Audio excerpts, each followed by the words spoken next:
Well, welcome to Focus Today. I'm your host, Perry Atkinson, and what a delight to have back with us today Josh Bernstein. He's a radio talk show host, spokesman, strategist, writer, and he has his own talk show, pretty busy guy, and he's also the official spokesman for the Association of Mature American Citizens, and which better known as AMAC, AMAC.us is the website, and we have a lot to talk to him about today.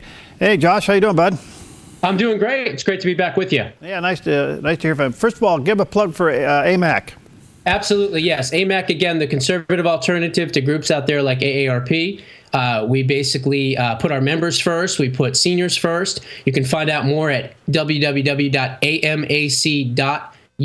Again, www.amac.us, or you can call 1-888-262-2006, 1-888-262-2006. Okay, let's get into some of this. Kind of a tug of war going in the House right now. Who's going to emerge as the Speaker? I just noticed yesterday, the conservative side over there is not too happy with McCarthy. No, and you know what? They have every right to not be happy with him, not just because of his little Hillary gaffe, which, again, I don't think is going to be, in the long thing, I don't think it's going to really make much of a difference. I think she's already damaged goods. But getting back to what I was saying, as far as everything is concerned right now, Kevin McCarthy is basically a clone of John Boehner. There's no question about it. His conservative record score and heritage score is only a 63, which, again, is a little higher than John Boehner, but not by much. We need to get a real conservative in as the House Speaker. We need someone that's going to be one of us rather than one of them. And we need some real leadership in the House. There's a lot of names that are being thrown around. I know that the conservatives, the patriots, the rah-rah groups want Trey Gowdy and Louis Gohmert, and they're great, great guys. They're great patriots, and they would do an infinitely better job than pretty much most of the people out there. But we have to understand that they're not the ones, number one, they don't want the positions, but number two, they're not the ones that vote in the House for the speakership. It's not we the people, it's Congress that actually does the voting. So for my money, I would love to see 7th Congressional District Congresswoman Marsha Blackburn throw her hat in the ring. I think she's absolutely fantastic, dynamic. She's got a ton of experience, but more importantly, she would be able to get along with every single faction of the House. She also has a conservative record score of 82, so much higher. The average in the entire House, by the way, is only 68%, which is terrible. So we need someone with a lot of seniority, someone that has the inner clout and that can get things done. I would love to see her ascend to the speakership.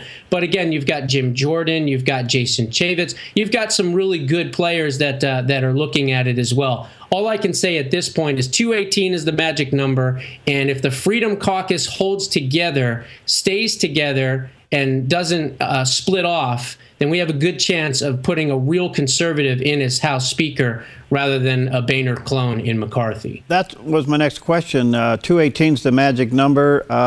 If the Freedom Caucus holds together, then McCarthy doesn't get it on the first vote. Right. You hear Gowdy says he'd like to see Paul Ryan. The Freedom Council saying they want to see Daniel Webster. And let's see, what was the other name that was mentioned out there? Oh, and then Dick Cheney shows up and said, oh, McCarthy's okay. I mean, you got a real tug of war going on. Yeah, well, look, you've got the Rhino establishment Republicrats against the Freedom Caucus, the conservatives, the Tea Party. And we need to make sure that we get this victory because, look, we cannot keep capitulating to this administration. This administration looks at the House right now as nothing, really not even a speed bump anymore. And we don't have that true leadership in the House. We are holding the pom-poms and we are being the biggest cheerleaders for this administration. It's got to stop. We're losing our sovereignty. We're having the Constitution be trampled on at every single turn. And Barack Obama is now understanding, and he's understood for a long time, that he doesn't have any real opposition in the House. And therefore, he can pretty much do what he wants, which is why, if you notice now with this Safe Cities Network and some of these other things that he's doing, he's really involving the United Nations and the globalist agenda to kind of circumvent and go around Congress a lot more. And again, as this is the winding down of his administration, thankfully, I believe he'll be more aggressive, a little bit more,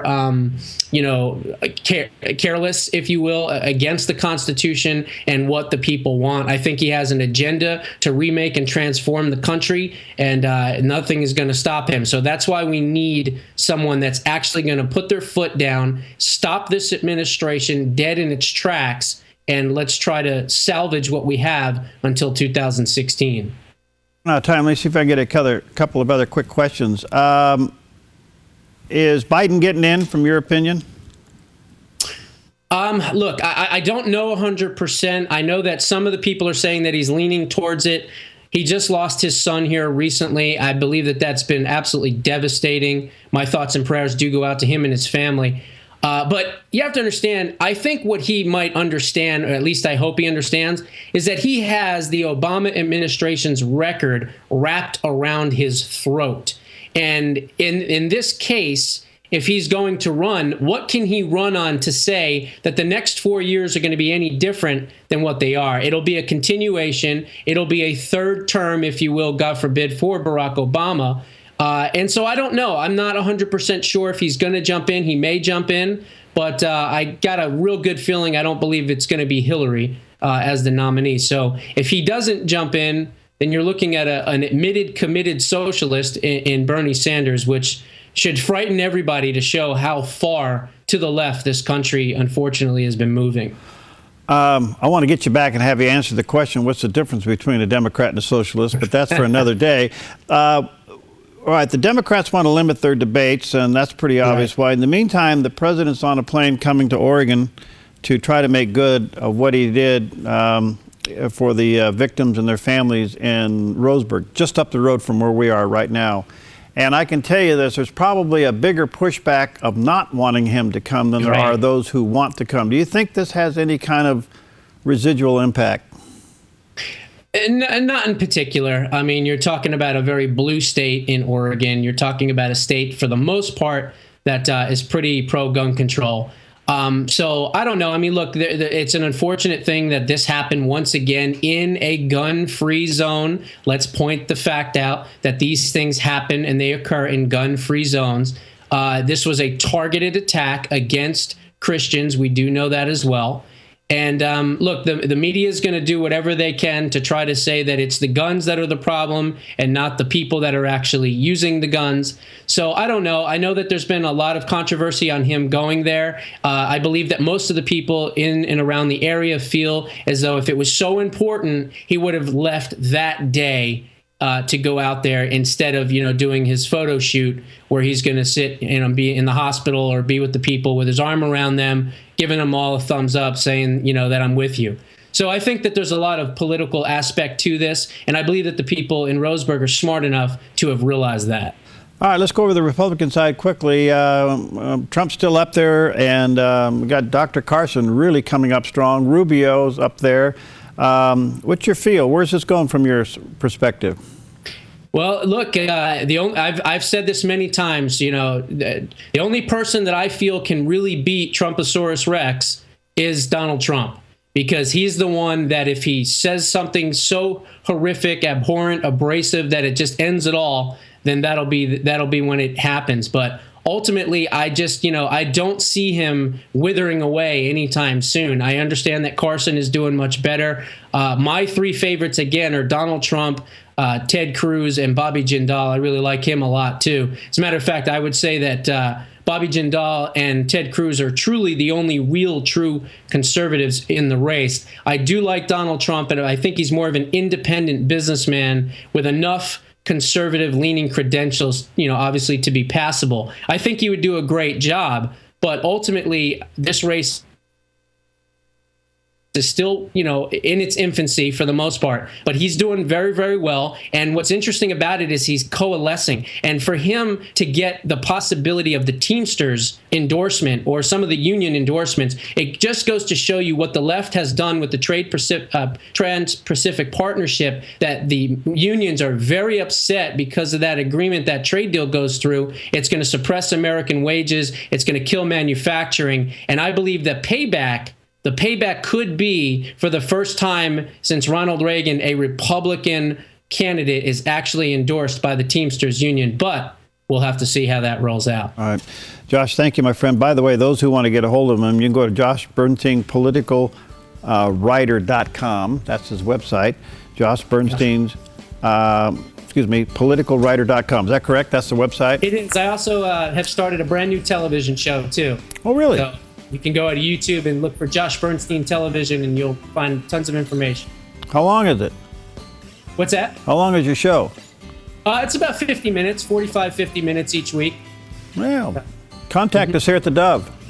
Yeah, I'd love to have you on. Okay. Great. All right, talk to you soon. All right, we'll be right back. Thank you. Hi, I'm Paulina, and I work at theDove TV. Did you know that when you support theDove TV, you have a profound impact, not only in our community, but around the world? It's your continued support that takes the inspiration and hope in the programs we produce and makes them available to the thousands of people who are watching these videos online every week. Help bring encouragement and hope to our valley and beyond by making a secure online donation today at our website, thedove.us.